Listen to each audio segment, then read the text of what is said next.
এক গ্রামের রঘু নামে এক গরিব চাষি ছিল। তার নামটা যেমন ছোট, জীবনটা আরো ছোট। বয়স 30, কিন্তু গায়ে গতরে 50-এর চাপ। রঘু ছিল এক গরিব চাষি। তার জগৎ ছিল এক চিলতে জমি, পেছনের দিকে বাঁশঝাড়, আর এক টুকরো কুঁড়ে ঘর। সংসারে তার বউ লক্ষ্মী, ছেলে হরি ও মা জয়মতী। এক অমাবস্যায় রাতে, আকাশে চাঁদ নেই, বাতাস থমথমে। গ্রামে খবর রটে গেল, গ্রামে ডাইনি এসেছে। পাহাড়ের গা বেয়ে নেমে এসেছে ডাইনি। চোখ দুটি জ্বলছে আগুনের মতো, হাসলে মাটি কাঁপে। গ্রামবাসীরা সবাই আতঙ্কে। মাঠে কেউ যেতে চায় না, রাতে কেউ বাড়ির বাইরে পা রাখে না। সবাই বলল, পাহাড়টা অভিশপ্ত, রঘু তুই ঘরের বাইরে পা রাখিস না। কিন্তু রঘু গরিব মানুষ, মাঠে না গেলে পেটে ভাত জোটে না। পরের দিন ভোরে হাল কাঁধে নিয়ে রওনা হলো। রঘুর বউ লক্ষ্মী বলল, এখন খুব খারাপ সময়, কেউ মাঠে যাচ্ছে না, তুমিও যেও না, পাহাড়ের দিকে তো একদম যেও না। রঘু বলল, আমি ভূত প্রেত কাউকে ভয় পাই না, যদি পেতনি আসে সেও ক্ষুধার্ত হবে, একথালা ভাত দিয়ে দেব। রঘু তার জমিতে কাঠ কাটছে, তখন দেখলে আগুন জ্বলছে।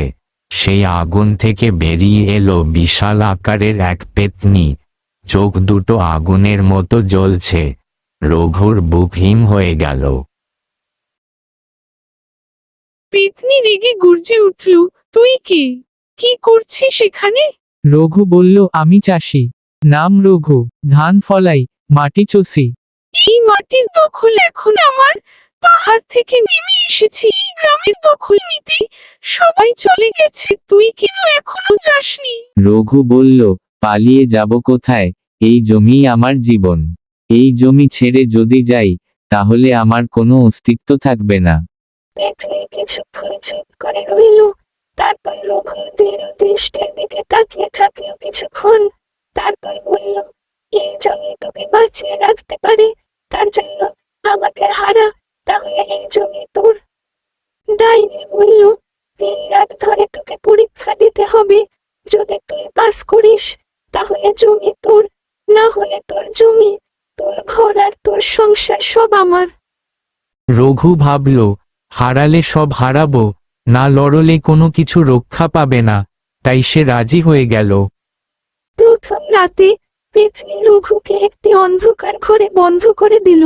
কিছু সাপের আওয়াজ শোনা যাচ্ছে, আর বেশি কয়েকটা গলার আওয়াজ শোনা যাচ্ছে। তারা রঘুকে বলছে,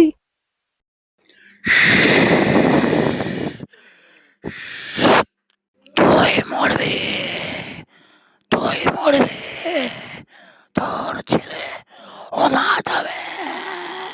রঘু চোখ বন্ধ করল আর বসে পড়ল। তারপর মাটিতে হাত দিয়ে বলল, আমি চাষির ছেলে, মাটিতেই জন্মেছি, মাতেই মরব, ভয়কে আমাকে জয় করতেই হবে। সকালে দেখল রামু জীবিত। পেতনি অবাক হয়ে গেল। পেতনি রঘুকে এক জায়গায় স্বর্ণমুদ্রা, আরেক জায়গায় টাকা, আরেক জায়গায় রূপোর থালা দিয়ে বলল, এগুলো সব তোর, যদি তুই তোর জমি আমাকে দিস। রঘুর চোখ চকচক করে উঠল। সে ভাবল, এই টাকা যদি নেই তাহলে আমার ছেলেকে শহরের স্কুলে পড়াতে পারবো, মায়ের চিকিৎসা করাতে পারবো। কিছুক্ষণ পরে বলল, এই জমিতে আছে আমার বাবার ঘাম, আমার মায়ের কান্না, ছেলের ভবিষ্যৎ। এই সোনার দাম আমার জমির কাছে কিছু না। পেতনি রেগে দাঁতে দাঁত ঘষতে লাগলো। তুই তৃতীয় পরীক্ষায় টিকতে পারবে না চাষি। শেষ রাতে পেতনি রঘুকে নিয়ে একটা মাঠে নিয়ে গেল। সেখানে আছে কুয়াশা ও ছায়া। সেখানে রঘু দেখল তার মৃত বাবা দাঁড়িয়ে, তার মায়ের মতো দেখতে কেউ, আর তার ছেলের মতো দেখতে একটা ছোট ছেলে। তারা তিনজনই বলল, তুই জমি ছেড়ে চলে যা, তাহলে আমাদেরকে মুক্তি হবে। তুই চলে যা, তাতেই আমরা শান্তি পাব। রঘুর চোখে জল চলে এল। সে দৌড়ে তাদের কাছে যেতে গেল।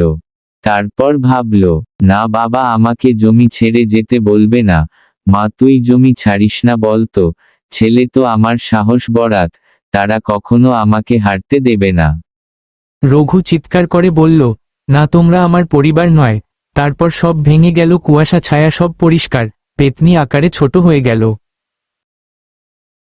পেতনি বলল, আমি মানুষ হয়ে জন্মেছিলাম।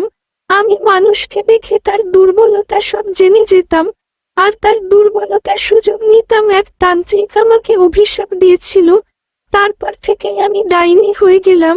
তুই আমাকে উদ্ধার করলি, আজ থেকে আমি মুক্ত। তান্ত্রিক বলল, তুই মানুষের দুর্বলতা নিয়ে খেলিস? তোকে আমি অভিশাপ দিলাম, তুই আজ থেকে ডাইনি হয়ে জীবন কাটাবি। যদি কোনো সৎ ও নির্লোভ মানুষ পাস, তবেই তুই মুক্তি পাবি। পেতনি উধাও হলো। রঘু ফিরে এলো তার জমি। তার মাঠ আবার সবুজ ধানের ক্ষেতে ভরে উঠল। সব চাষি আবার মাঠে ফিরে গেল। আর রঘুর এই কাহিনী রূপক কাহিনী হিসাবে গ্রামে গ্রামে ছড়িয়ে পড়ল। এক চাষি কিভাবে তার সাহস, সততা আর ভালোবাসা দিয়ে এক পেতনিকে পরাজিত করল।